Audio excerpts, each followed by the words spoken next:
Hello and welcome to the Clearing the Haze podcast. I'm your host, Chuck Marting, and today I'm here with another special guest who is running on the NDASA Board of Directors, and that is Angela Moore. Angela, thank you for being here today.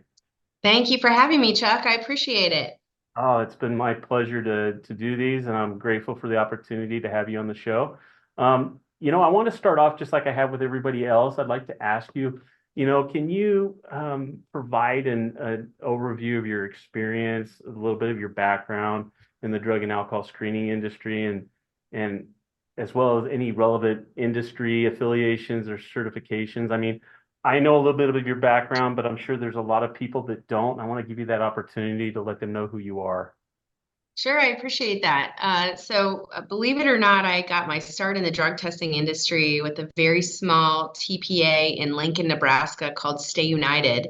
I'm going to date myself a little bit. I was able to join that organization as an intern working on breath alcohol testing regulations. And we did a groundbreaking public television special with the state trucking associations, educating them on how to execute breath alcohol testing in their programs when those regulations went live. So that's really where I got my start. My dad worked in the trucking industry his entire career, so I've been around that space and certainly appreciate some of the history in the trucking organization in particular, and a focus on safety and some of the support that was garnered way back in the day around workplace safety, particularly in that space. It was through that opportunity that I met Dr. Murray Lappy. Hmm. After working with Stay United, Dr. Lappy was an MRO of ours, and I joined his organization in California, National Medical Review. It was out of that business, National Medical Review, that we launched a company called eScreen. Through that startup initiative, I was involved in doing clinic training. I worked a lot with our national account programs and was actually the chief operating officer of that business for about 25 years. So I do feel like I sort of grew up in the industry in many ways going through that experience. I learned a lot about a small business, a lot about growing into a large business. I learned a lot about acquisitions, and I stayed on with the eScreen business through their acquisition by Alere and subsequently the acquisition by Abbott, and ended up spending a total of about 8 years in the public sector. In 2019, I had an opportunity to look at going back to small and private. In September of 2020, Dr. Lappy and I reacquired a practice that we had divested previously through acquisitions, and that's the Synergy business today. So a bit full circle for me and coming all the way back to the MRO business. But it's been really exciting to be able to do that. I've enjoyed being small and private again. And in addition to doing workplace drugs of abuse testing and other occupational health services, we now provide a wide range of services in direct consumer health and other types of corporate health and wellness. So it's been exciting to see how the industry's changed in the last 30 years. It's been exciting to be part of innovation in the industry and understanding how you get things through the DOT, how you get things through the FDA, Yeah. how technology has changed in regards to the way we view not only drug testing, but really across the full spectrum of health and well-being. And so it's just an exciting time to be in the space, and that's a little bit about how I ended up here. I know a little bit about some of the affiliations that you've had and stuff like that, and you've been on some boards before. Can you talk a little bit about that as well? I have. So my first board experience was actually in a nonprofit, was with the Junior League of Kansas City. I got a really interesting perspective in that experience, not only with being on a board, but also in the importance of service to community. I later served on the board of directors with DASA and was part of that board during its collaboration with the NDASA board and ultimately the merger that took place this past year. And I serve also on the board for the Kansas City Ballet Guild, which is again another community organization. I've always believed that giving back in your community is something that is an opportunity, and it's been really exciting to be able to be involved in different types of organizations. Certainly, my time at DASA and subsequently my time at NDASA has been really fulfilling in terms of just being able to take things that I've learned and understood over the course of the last several years in this industry, and feeling like I can play a role in helping to shape not only small business but really workplace safety as a whole. And that's certainly a national issue. It's also a community issue, and something that's important to me, even for my own family and the people that are close to me. And so it's been a real honor to be able to participate in some of these organizations and bring what I know forward. Yeah, the perspective that you have, especially with the MRO, is something that's very intriguing to me, to be able to have someone like yourself to be able to maybe explain some things when we're not always all that clear on why maybe the MRO has looked at something in a certain way or whatever. And you've been able to clarify that is huge, especially with the growth that we've seen in our industry with new collectors and new companies and things like that. I think that there's a huge need. So I'm grateful to have you on the board with us right now and to be able to be that resource. So, Angela, I wanted to ask you, you talked a little bit about it, but what motivated you to want to continue to pursue a position on the Board of Trustees for NDASA, and what do you hope to achieve if you're elected? So it's really a continuation, I think, of why I joined the DASA board. I feel like the industry is at an inflection point in many ways. I also feel like there's a tremendous opportunity for innovation in our space. And, the way we did drug testing, 30 years ago was the best way we knew how to do it then. But the goal in the industry is still deterrence. We really want people to make different choices before they go to work, so that they don't harm themselves or others when they're at work. And how we go about achieving that objective, I think, takes a lot of collaboration. It takes a lot of vision, and it takes a lot of persistence and hard work. And so, through participation in both the government relations committee and also the community engagement committee, those are two areas that really touch on important elements for me. I do think that NDASA and our membership have an important role in shaping the dialogue that happens on Capitol Hill. We had an opportunity to be there very recently and speak with lawmakers about an incredibly important issue, the safety carve-out for DOT, that a lot of folks don't understand the mechanics of how that works.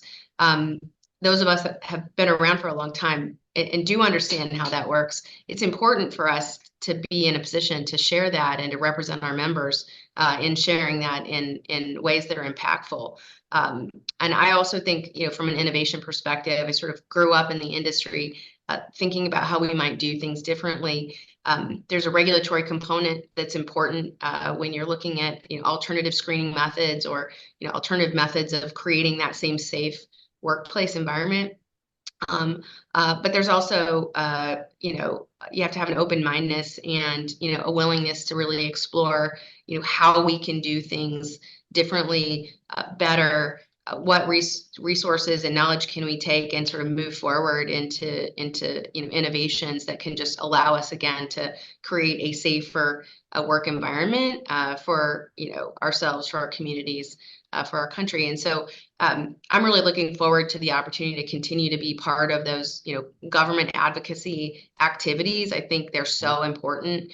And I think, also pairing that then with, community issues, there's so much education that needs to be done as it relates to substance use, substance abuse, we used to say drug-free workplaces. I like to say drug-safe workplaces. Yeah.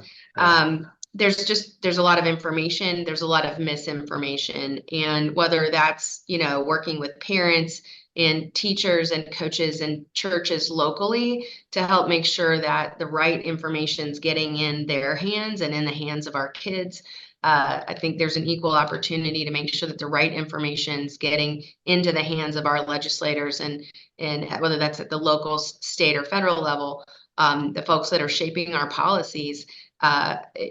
Substances are a public health issue, and I think in some ways becoming a public health crisis. We learned from the opiate crisis that misinformation can be a genie that's really hard to put back in the bottle. And I think that through my experience and understanding the way the industry works, working with a really diverse group of employers over the span of my career, in both in government, in retail, in transportation, in staffing, I feel well versed in being able to speak to either the community or to Capitol Hill or to anybody in between that will listen about what are the truths associated with our industry, why are we testing, how can we do it better, and NDASA just creates a wonderful platform to be able to share that message and to collaborate with other professionals who have a similar vision, which is really, again, how do we protect our communities? How do we protect our families? How do we make sure that everybody that goes to work every day has the opportunity to come home from work every day? Exactly. That's very well said. I had the privilege of going to Washington, D.C. just a couple weeks ago with yourself and several other people from NDASA to be able to go and talk to, senators, congress people, letting them know our concerns. And, that was the one pressing issue that you just addressed a little bit ago, and that was the safety carve out. But, there's other things too. And I was just wondering, what are the other pressing issues or challenges that you feel that our industry is facing right now, and how do you propose that the board address them to be able to effectively address them? Sure. I think there are, a handful of certainly pressing matters, the safety carve out certainly being front and center as it has massive implications, and many don't understand the way that trigger effect happens with descheduling or legalizing. But beyond, that safety carve out, and I'm very hopeful and optimistic that we are going to achieve that safety carve out in a meaningful way by virtue of the recent activities and ongoing activities. But really, more broadly, that safety carve out is just the first step of many in regards to ensuring that employers have the option to test and screen and have policies in place that support a drug safe workplace. We have seen that start to get pulled back at the state level. Not just that recreational marijuana has been made available, or the medicinal marijuana laws have come into play, but that really now we're starting to see restrictions being put on employers for their ability to test, their ability to sort of choose a drug safe workplace. And I firmly believe that there's a place in the health community and in health and wellness for those that feel that marijuana products are an appropriate fit for them and their health. What I think is incredibly important, though, is that we not only do we not make choices for individuals about how they manage their health, but that we also not enforce choices or lack of choice on an employer who may want to have a drug safe workplace. And those two things can, I believe, work in harmony. What we have to do is make sure that both sides really meet in the middle. And I believe that some of what we see from a medical review officer perspective, it's really terrifying. To be frank, what we hear and see from individuals who are participating in a drug safe workplace right now. Mind you, we are only talking to people who are being tested. These are folks who are working for employers who do have a drug safe policy in place. And, we see how that is not only ignored, but in some cases, attempts to subvert that and so forth. And the rules are in place. And so when you start to think about those rules being relaxed further, or employers being prohibited from applying a really basic standard to their workplace, the repercussions of that from a public safety perspective are really significant. And so I think, in NDASA, our efforts around educating and finding a more balanced approach to individual choice and workplace safety, and making sure that just like an individual can choose to be employed at some place that is a drug safe workplace or a place that doesn't have a drug safe workplace policy in place, an employer should also get to have that choice. The other thing I think that is incredibly important is, we talk a lot about safety sensitive in the United States as being what is defined by DOT. And I think there is a lot of opportunity to expand what is considered safety sensitive and protected from a testing perspective as safety sensitive. And I think, people are always fascinated when they understand that healthcare workers are not by definition safety sensitive. Child caregivers are not by definition safety sensitive. Construction workers may or may not be, but often they're not holding a CDL or, a definition of employment that meets the Department of Transportation guidelines. All the Sprinter vans that are flying through our neighborhoods now, delivering at, rapid pace.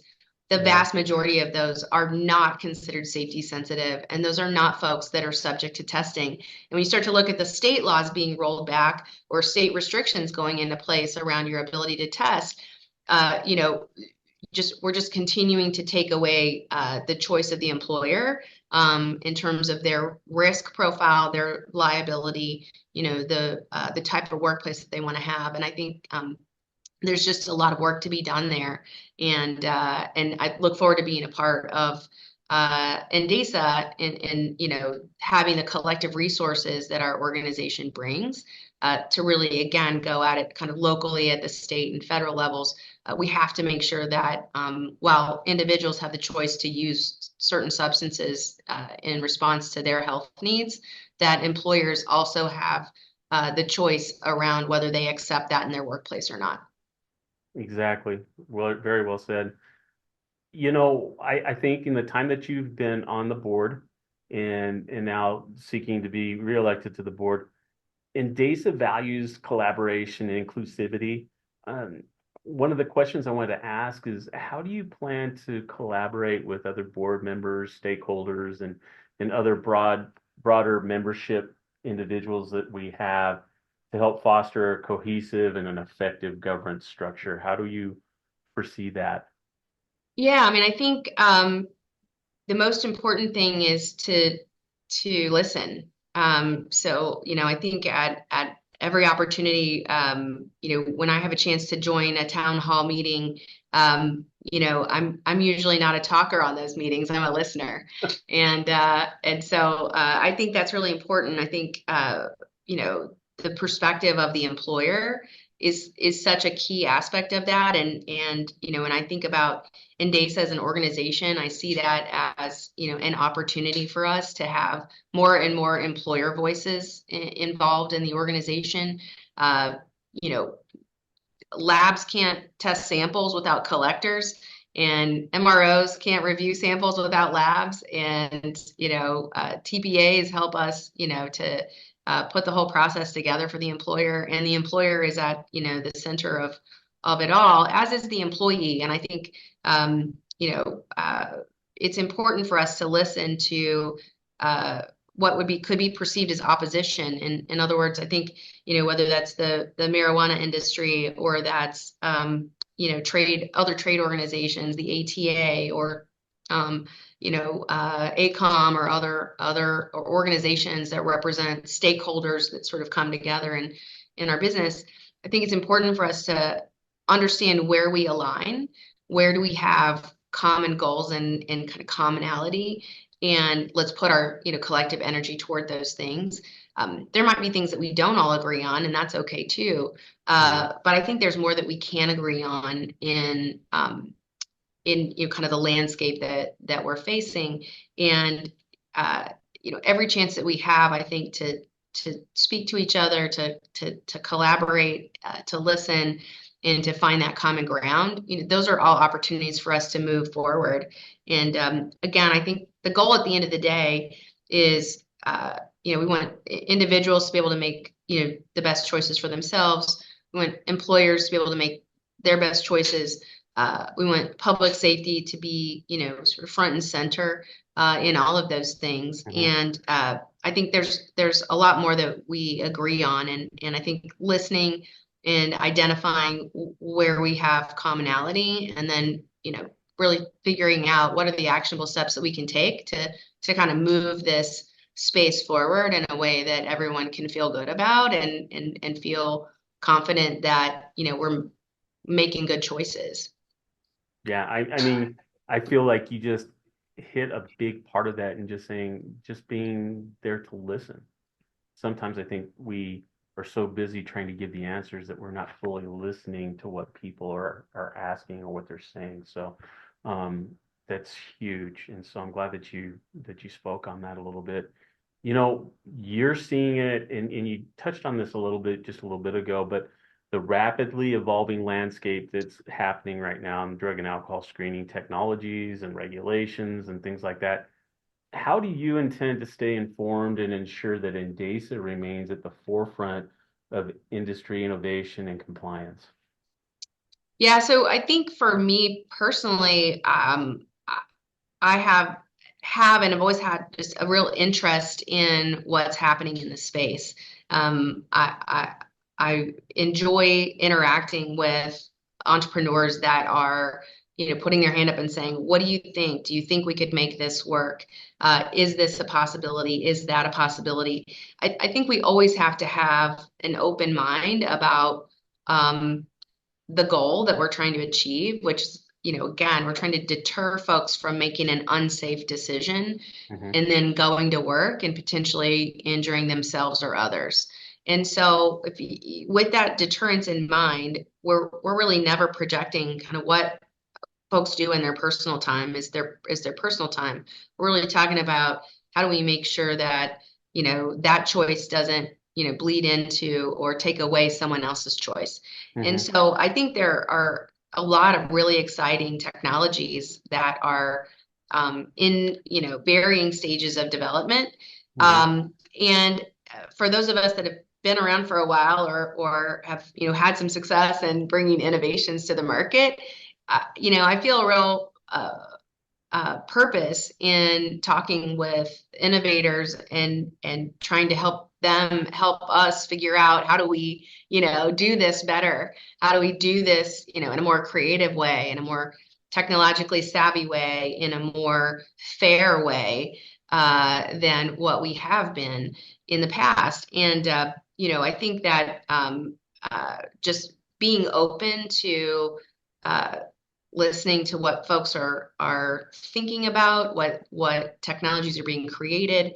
I think having a genuine interest in improving upon the industry that we have today. How do we continue to improve upon it? I think that's so key. And I'm a person who attends events. So I go to healthcare technology conferences. I go to medical conferences. I go to tech conferences, and HR tech conferences.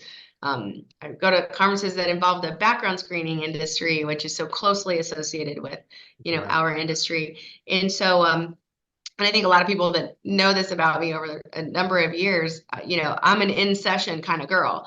Like I get to a conference and I'm in the room and I'm listening. And I think, I have a real uh, insatiable desire to learn about how we can make all the pieces and parts work better and more effectively together. And I think being open minded and um, I think being generous with my time, and then being able to take, some of those ideas and bring them back to the NDASA board and say, hey, I learned about this community engagement group in Arizona, and they're doing amazing work. And I think that we could collaborate with them and elevate their voice in our community engagement. Those are the kind of things that, again, from a collaboration standpoint and just sort of looking at, what's in my, field of reference, and then bringing it back and saying to yourself or to Joe or to Kelly or to Phil, I think there might be something here. What do you think about that? I feel like that's the responsibility of the board, is to look at your collective influences. And when you see something that you think might have an impact, to bring it back and say, let's workshop this, let's figure this out. Is this something that can help our members, achieve their goals? Very much so. Ethical considerations played such a significant role in drug and alcohol screening.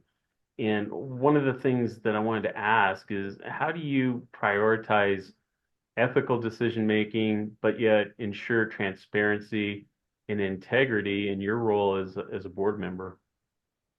I think the underpinning of any organization has to be its moral compass.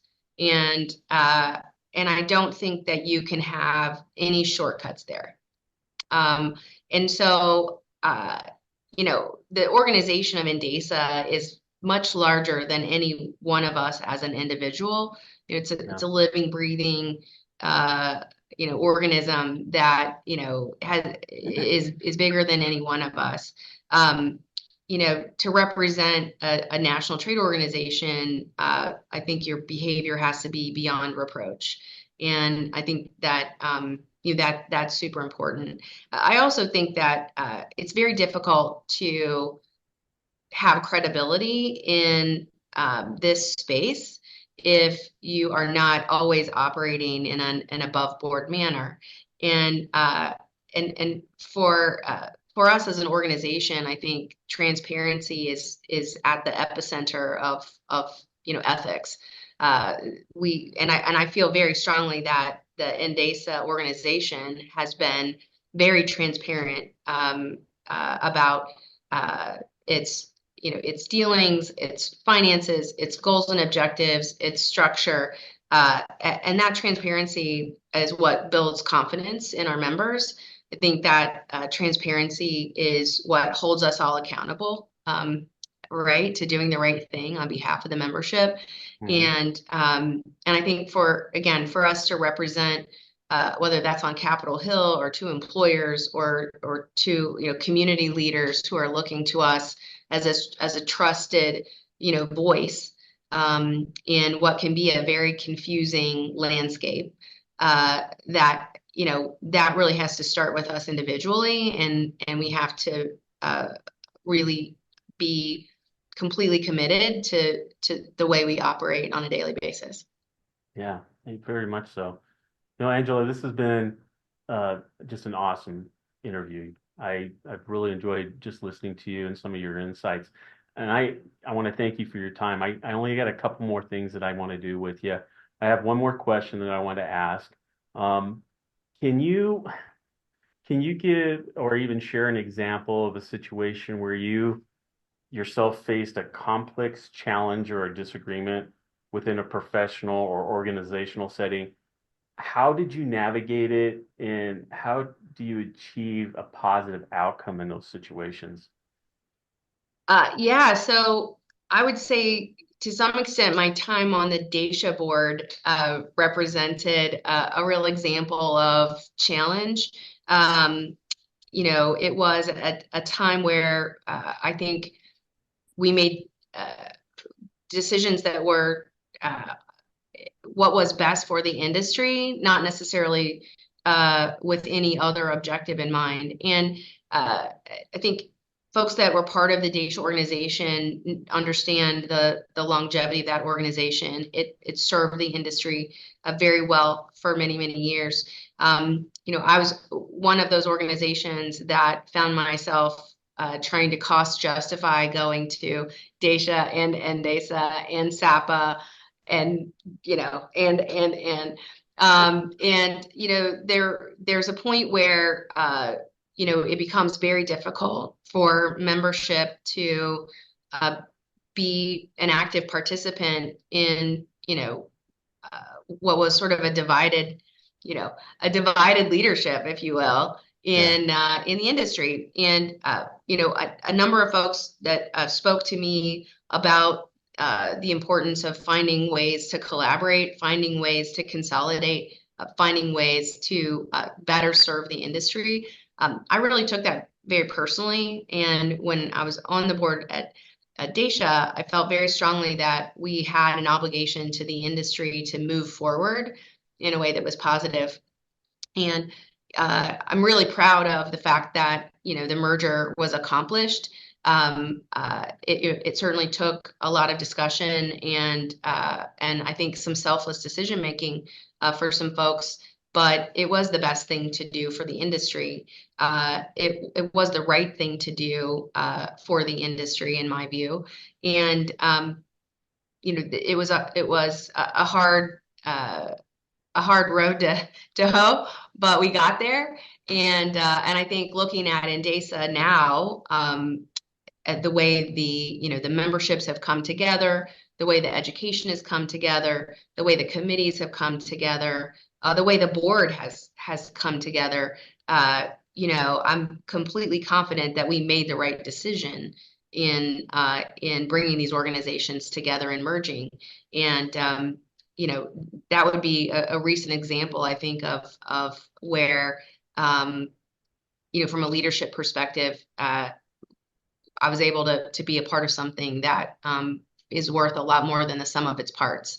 And I think that being able to see forward, to see ahead of what may be difficult now, but what really is for the better good. I think that's what anyone that's serving on the board has to be focused on. What's the best thing for all of us collectively, and how do we get there from here? And so that would be an example of I think sort of how I'm wired in terms of looking at where can we find the middle? How do we partner? And how do we work together to move forward? And being on the other side of that during that merger, I think a lot of the things that you're saying were mutual on both sides. And it wasn't so much that we knew that coming together, like you said, was the right thing. We just wanted to be able to do it cohesively and to add strength. And when both sides, that was the whole purpose in doing this, was to make a better industry organization to represent the membership, but also to represent those that we're serving, and to see it come into and see it just happen and come together has been incredible. And to know that you've been a part of that, I've been a part of that. It's an incredible thing to witness and then to see how it plays out. So you're exactly to see the strength on the other side of it, right? I think exactly. We all know that we did the right thing. And setting feelings aside, setting history aside, and saying what's the best thing for our industry to move forward. And that was for us to be doing it in lockstep with each other. We have enough to sort of challenge us in our space right now. We don't need to be challenging each other too. And I think that that was I think that the merger will be something that I know I personally will always look at as something that I'm proud of in terms of things that I've contributed to the good of the industry against. Yeah. Well, Angela, I wanted to take a moment to acknowledge you for a minute. When I was thinking about this, I was so impressed in going with you in Washington, D.C. and in the passion that you had and your ability to bring that forward when we had meetings with people in Washington, D.C. And thank you. It was very evident in what your purpose was there and what you're wanting to achieve. But what impressed me even more was that passion that you had there was the same passion that you had for your family and for what you're doing. And that's kind of a rarity that you see people have that balance, that they, one time you can get sucked into just this is who I am, my identity is my work, and sometimes families suffer. But to see you light up and have that same passion for your family was incredible. And that's such a blessing. I think that in your experience and what you bring to the table is so much needed. And I know that with your drive and your determination that you're just going to make good things happen. And it's people like yourself that we need that selflessly come to the table and say, look, this needs to be done. And you're doing that. And I wanted to take that moment to not only acknowledge that, but let you know how much that means to people from the outside looking in. So thank Well, you thank for you. doing that. Thank you. I appreciate that. My family is definitely my strength, and I'm very proud of them, and I'm very passionate about serving and protecting, because I know if I do a good job protecting my own family, that translates to, to other people as well. So I appreciate that very much. Thank you. Oh, please. I wanted to give you before we end this interview or this podcast is I want to give you an opportunity if there's anything else that you feel the membership should know or anything else that you'd like to share with us, give you that opportunity to do that before we close. Thank you. I think what I'd like people to understand about me and my reasoning for, wanting to be reelected to the board of NDASA is really that I just feel like the work's not done. And I, I feel that we have tremendous opportunities to look across the industry, to look across the room at folks that, may not seem like they're our partners, but that can be. And, I have always believed that we can do more together than we can apart. And so, my reason for wanting to be on the NDASA board is really just to continue the work that we've been doing, and to do that in a way that's meaningful. I understand that all small businesses don't have the opportunity to leave their business and go to Washington, D.C. like we did. It's not lost on me what a wonderful opportunity that is. And I deeply appreciate, that I'm in a position that I can do that, particularly, because I know not everyone can. And I'm very fortunate, I think, to be able to have the flexibility and the support in my workplace to put forward time and energy and effort in an organization like NDASA. And I feel very supported in that. Dr. Lappy is a wonderful supporter of mine in terms of the community engagement and the industry engagement, and doing work that's sort of bigger than our business, exclusively. And so it's really with a passion and a purpose that, I would ask for folks to consider me for the board. And I hope that, if I'm, fortunate enough to be reelected to the board, that I'll have an opportunity to hear from people that want to make sure that they're heard, and to be in a position to, carry those voices forward. And if I'm not on the board, that's okay too. I'll still be vocal. I don't think anybody that knows me knows that I don't have a lot to say, but I look forward to the opportunity to have, that voice and that purpose, and to be able to put that passion to good use for the organization, and to represent those who may not always get to be in the same rooms that I get to be in, but to hear their voice and carry that forward. It's an important responsibility to me, and I appreciate the opportunity to pursue it. Well, thank you again for being on Clearing the Haze and giving us a glimpse of who you are, a little bit more understanding of your background. I think it's going to help a lot of people know who you are that don't already know who you are. I'm sure that people have heard your name, like I did when I first got into the industry. But it's another thing being able to hear and hear your motivations and your values and the things that you're wanting to accomplish.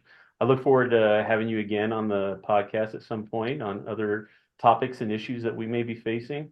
But until then, I hope things go very well for you and look forward to talking to you again soon. Thank you, Chuck. I appreciate it so much. Be well. All right, take care.